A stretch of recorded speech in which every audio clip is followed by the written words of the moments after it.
Story submitted by Anonymous.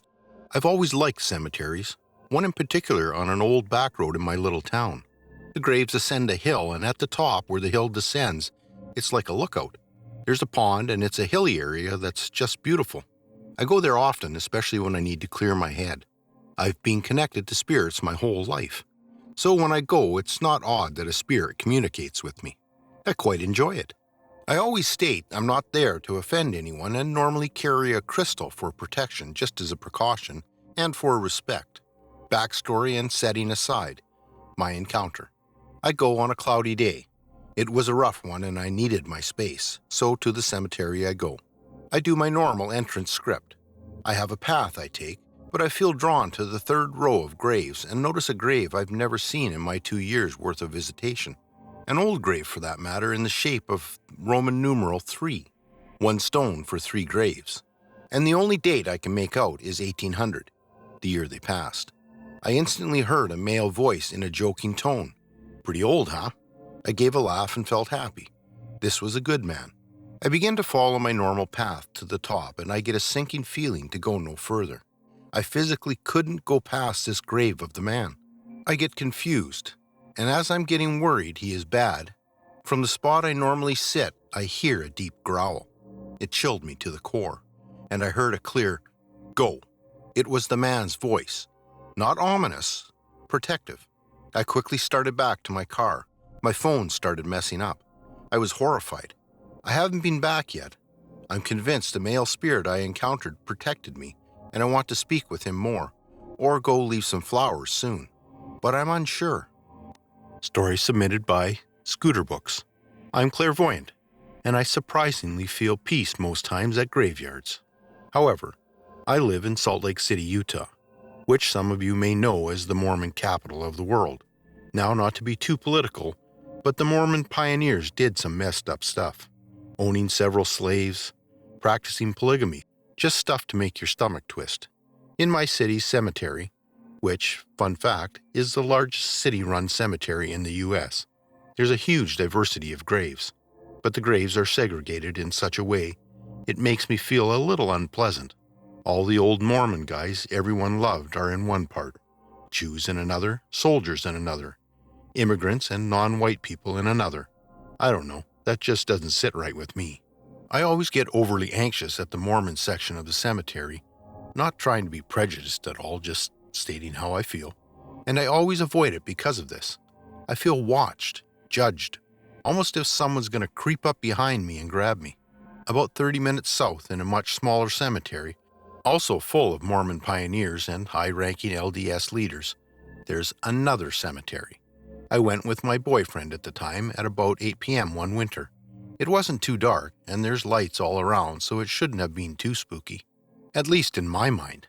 I roam cemeteries often as, again, I mostly feel peace. Well, we were walking around and I commented on a stone I saw. I wasn't rude or making fun of it or anything. I think I just said something about the age of the stone. Well, right as I said it and passed it, I felt this strong, angry female energy, and both I and my skeptic, at the time, boyfriend heard footsteps behind us. These footsteps followed us around for a while, so we both got freaked out and decided to leave. Right as we got to the gate of the cemetery, I heard a psst sound behind me. I turned around quickly, only to see a shadow standing with blank black eyes staring at me. Needless to say, I got the fuck out of there, and haven't been back since. Spooky. Story submitted by Unic Ad 9201. I lived behind a graveyard. Yep, that's right, my family's house backs up to a graveyard. In fact, we back up to one of the oldest cemeteries in the state. From my understanding, the land my neighborhood was developed on in the 1970s was originally a fruit tree farm. Each of the homes on the street still has at least one fruit tree on their property as a relic of the farm. My family had an apple tree. I know that these stories should always be taken with a grain of salt. I consider myself a pretty level-headed person. My parents are physicians and we operate under a very practical, realistic way of navigating life. And even with that understanding of how the world works, we have experienced things that we have never been able to explain. Growing up, the house always gave me an uneasy feeling. I constantly had the feeling I wasn't alone. I've had something knock on my window in the middle of the night. I've heard footsteps down the hallway. I've seen an apparition, seen things fly off the table, and had countless other experiences, big and small, that were just normal occurrences. My mom also had interesting experiences, including old toys turning on when they have no batteries, being pushed from behind while gardening, and seeing unexplained things from time to time. There would be periods of more activity and periods of quiet. During the active moments, we would refer to the house as being loud. It was the loudest when one of us would get sick. Perhaps one of the strangest moments was when we found a bone in our backyard. When the bone was examined by our local forensics team, it was concluded that the bone was part of the end of a human femur, with unknown origin. They didn't give a date, but they did say it was likely several hundred years old. Weirdly enough, we found it by accident. One morning, it was sitting on top of a flower bed maybe 20 feet from the house. At this point, the bone is family lore, as we have never been able to explain its existence. There has never been any evidence to suggest someone was buried outside of the cemetery lines, but it certainly makes you wonder. No other bones were ever found. If you're wondering what we did with the bone, well, we kept it. Actually, when the very quick investigation concluded, a police officer came by to drop off the bone. Weird move, but we didn't know what to do, so we took it. Since that moment in 2006, it has sat on the mantel above our fireplace. The bone ended up setting in motion a specific series of events that ended up coming to our family's aid later on in life, so we keep it up as a reminder of that moment. Story submitted by Kieran7. Creepy things happening in a graveyard. Shadow Man. On the night of April 13th, 2020, a friend and I were walking past a graveyard that I had been in several times during the day, but never at night. Not for any specific paranormal reason, just I don't want to go into secluded areas at night. I looked into the graveyard from behind a 1-meter-high wooden fence that surrounded it, and saw something strange. The area is surrounded by trees and gravestones, but I swear I saw the outline of a person. I think he was wearing a black suit from the glimpse I got, as well as black pants and a black hat, but it was extremely hard to tell, and it could have been any color, just not visible in the black of night. My first instinct was of a person paying their respects late at night, and then I saw the shadow walk behind a large tree. In the direction that he was walking, I should have seen him walk back into my view on the other side of the tree, but he didn't. I asked my friend and we decided to investigate. We walked a bit to get a quick view of behind the tree. Unless the person had ran, we should have been able to see him walking away or standing behind the tree, but we didn't. It was almost as if he had vanished. We walked into the graveyard, which by the way had cameras and was legal to walk into 24/7, and walked up to the tree. Behind the tree was an unmarked grave. No headstone, but a single rose that looked fresh, not wilted at all. Now, obviously, we chalked it up to a normal person, nothing paranormal about it. I guess he just slipped out of our field of view and went far enough away that we couldn't see him. Then we realized our footprints were clearly visible on the dirt around where he was standing, but his weren't. We came back the next night for the shits and giggles, and saw the same figure, same height, same clothing, at the same spot we were when I caught a glimpse of the man standing next to the same tree. It appeared as if he turned his head at us, then back in front of him and walked behind the tree again. We did the same thing. We walked back up to the tree and didn't find any sign of him, despite the fact that it was like a 30-second walk, and the pace at which someone walks in 30 seconds should not put him outside our field of view. No footprints or disturbed dirt, and the rose was gone, even though I had visited earlier in the day to attempt to photograph the grave and it was still there. My friend said it was very strange that, had it been a real person, we caught him 2 nights in a row around the same spot, at different times of the night. We went there the next 2 nights and nothing. We didn't see him again. Had we just caught a ghost in a graveyard? I guess we'll never know. Story submitted by Jaybird Take Flight. I've been drawn to the paranormal since an early age. There was a small cemetery in rural Illinois that I'd go to at night to take pictures from grade school through early college. It was fairly old. There were graves from the 1800s as well as people from today. There wasn't a lot of houses around either, just farms spread across cornfields. Over the years, I collected a few pictures of orbs and some mists, a few of which are here. I've had quite a few experiences as the result of these visits. The one that makes me feel the least comfortable goes like this. It was a quiet night at the cemetery taking pictures with my father and younger brother. The early days of my excursions out there in the dead of night. No strangeness or anything out of the ordinary occurred while we were there. Just a cool night out in the country under a billion stars. When we got home, we put my dad's SD card in the computer and discovered he had gotten quite a good picture of a ghostly mist over a grave. I don't have the picture, but it looked like you could have been holding a lit cigarette under the lens. You get the idea. Not long afterward, our dog started barking out the window next to the computer. He barked consistently for 20 minutes. It wasn't odd for him to bark outside. It was the timing. So we went outside and looked around, but there were no squirrels or any other creatures of the night. So I went to bed and passed out. I opened my eyes to see my red digital clock was at 3 a.m. on the dot. I sleep with no lights, so my room was pitch black. And over the stillness of the night, I heard this faint sliding sound. It was very smooth, like soft wood on carpet. My eyes were open, but my mind was mostly asleep, so I didn't really process the sound and went back to sleep. I woke up in the morning for school and looked at my desk in the corner of the room. The wooden chair had been pulled out from my desk and turned to face my bed, perfectly. My desk was right next to the door in my room, and if the chair wasn't pushed in, then I wouldn't be able to get out, so I always kept it in when I wasn't using it. The implication of that still gives me chills every time I think about it. That experience changed the way I approached the paranormal.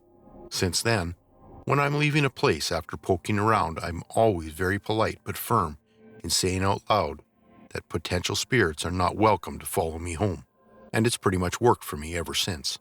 I ended up having a few more strange things happen in my room over the course of about a year. There'd be occasional but very obvious feeling of a presence, day and night, and one night I was wide awake in bed when it felt like someone sat on the end of it. I made a bargain with this spirit not long after that. If it must stay, then it can have my room for half the day when I was gone, but must leave me alone when I'm at home. I was never bothered again. That's one of my experiences. I hope this thread grows. I think it'd be cool to have a bunch of popular themed experience threads going. P.S. I want to note that I was about 12 when this happened to me, so if the notion of talking or bargaining with spirits seems silly to you, that's the age in which it sprung from mind. But let me tell you this, it works. Story submitted by Oak2373. Paranormal experiences working at a funeral home and cemetery combo location. Like the title suggests, I work in death care at a combo location funeral home, meaning that we have a funeral home, cemetery, and a crematory on site. I know people like to debunk stuff on this sub for good reason in a lot of circumstances, so I wanted to see the response to some stories from my coworkers and I. I'll start off with the typical light stuff. One of my coworkers tends to come in very early every morning to start at her work, while I like to stay late. We both spend a good amount of time alone in the funeral home.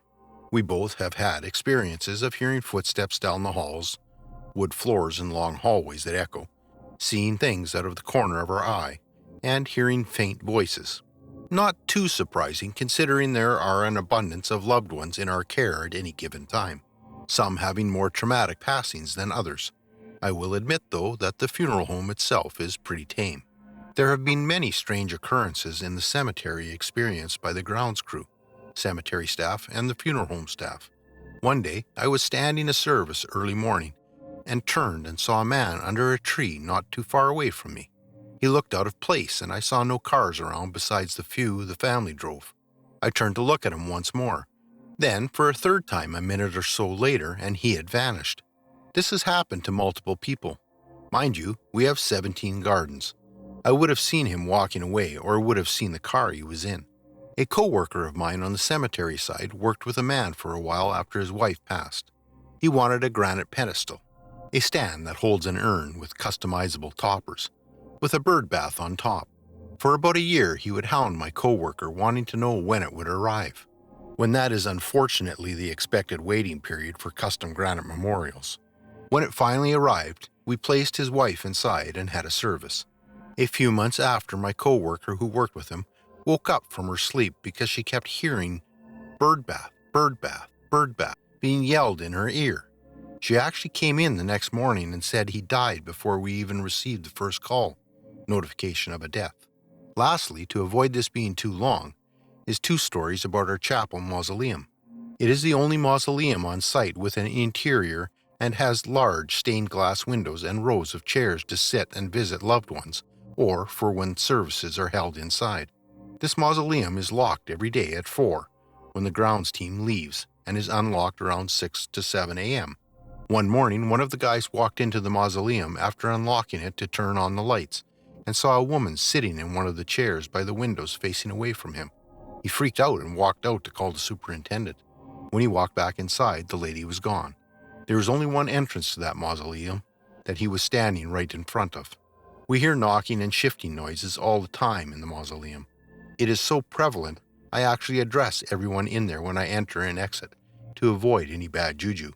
We had a maintenance crew working on the mausoleum for a while that would come in every morning to find their tools moved all around the room. They would set them on one side of the chapel and come back to them on the other side of the room. One of the workers said he would never come back. Well, this post isn't very short. This is the shortest I could make it. The cemetery truly is spookier than the funeral home. I would love to hear what you all think of these stories. TLDR, I work in death care. These are some of my personal paranormal experiences, as well as some of my colleagues.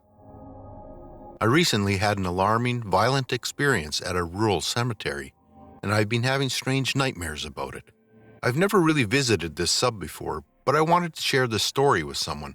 I really can't find a reasonable explanation for what happened that night. It was just a strange and alarming experience. This all happened a few months ago.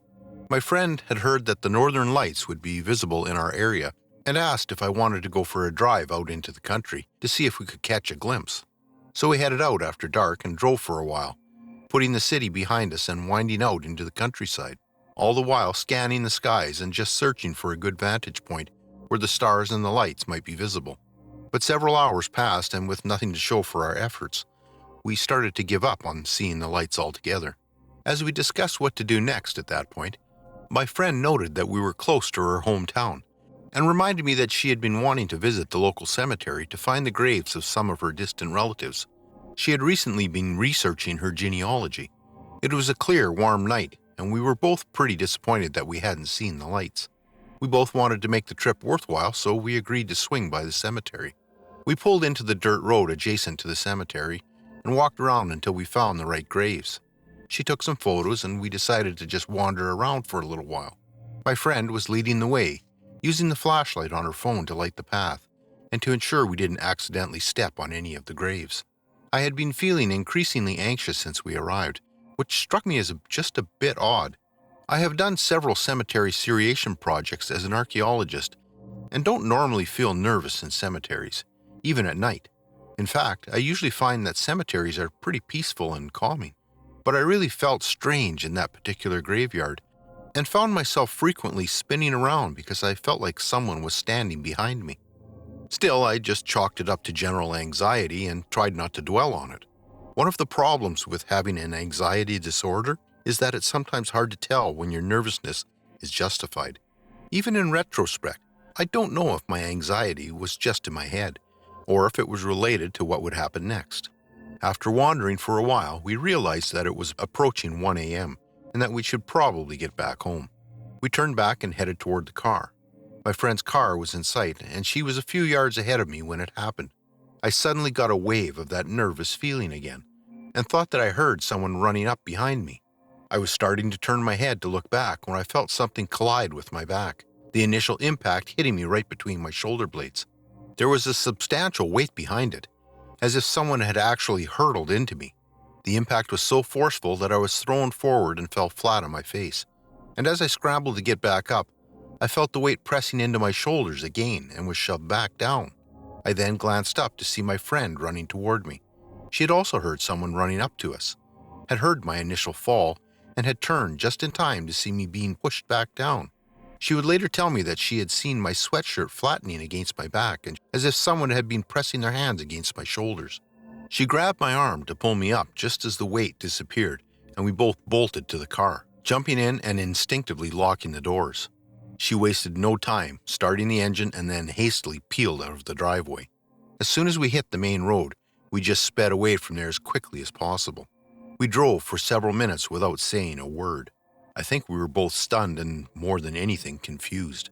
She finally glanced at me and said, "What the hell just happened?" I didn't quite know how to answer that. I told her that someone had shoved me to the ground, and she said, "I know, I saw." But what was that? There was nothing there. We tried to come up with a rational explanation, but none of them made any sense. Had someone ambushed me and then bolted? Definitely not. We would have seen them. Had I tripped? No. I had definitely felt something pushing me, and my friend had seen me being shoved back down. Had it been the wind? Not possible.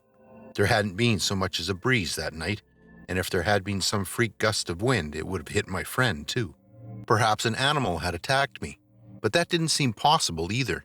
There were no local animals large enough, strong enough, and stealthy enough to topple a full-grown human without being seen. I had been in full view of my friend, illuminated by her flashlight, during the second fall, and the weight had remained at my shoulders even as she was coming right up to me. She should have been able to see whatever had been pushing me. If nothing else, an animal would have cast visible shadows beneath the glare of her flashlight. But there was nothing. We just couldn't explain it. Whatever had pushed me, twice, it hadn't been visible to us. As the adrenaline faded, I noticed something else. My back hurt, right between my shoulder blades, right where I had felt the impact. I could feel a sort of stinging, prickly sensation. It felt like my back, despite being covered by my sweatshirt, had somehow been brushed with stinging nettles. I mentioned this to my friend, and she insisted on pulling over to the side of the road to look at my back. She switched the hood light on in the car and pulled the collar of my hoodie down to look. I heard her mutter, "What the fuck?" She took a photo of my back and showed it to me. The skin between my shoulder blades was reddened and several little blisters had started to appear. In the days that followed, the blisters would later swell up and pop. It was as if I had somehow gotten a sunburn or a bad chemical burn.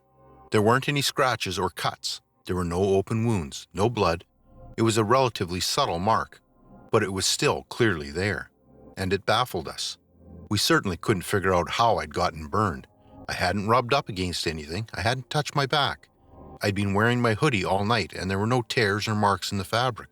And the burn hurt. It continued to sting for several days. I couldn't sleep that night. My back hurt, and every time I started to drift off, I'd suddenly begin to fear that someone was standing over my shoulder, and I would startle awake. I couldn't really understand what had happened at the cemetery, but it truly rattled me. I don't exactly know where I stand on the issues of paranormal phenomena, to be honest. As an anthropologist, I'm trained to keep an open mind, but I still have to rely on a deeply academic and often empirical perspective. Still, I know that something truly bizarre and frightening happened that night, and my inability to explain it, to account for every strange little detail, has been deeply disturbing. It's also been especially difficult to grapple with this because I already have PTSD from a previous assault, and there is something profoundly unsettling about the fact that, in this instance, there was nothing I could have done to defend myself, and with no clear explanation for it, there is no way for me to prevent something like this from happening again. I cannot cope with a fear that I cannot even begin to understand. It has also begun to affect my dreams. I've had several odd nightmares since the incident in the cemetery, dreams that are oddly similar to the nightmares that I had for years when I was growing up. I don't know where they came from, but for as long as I can remember, I've had dreams in which a creature is attempting to lure me in one way or another, and in the dreams I usually understand this creature to be a devil or a demon. Simply put, something evil, something dangerous and, like the entity in the graveyard, difficult to understand. These dreams have become suddenly relevant again, as I seem to have them nearly every time I fall asleep these days. I know that, likely due to trauma, hopefully not due to anything more sinister, these dreams and the experience in the graveyard are somehow linked. Sometimes the menacing creature in my dreams takes the form of an old woman.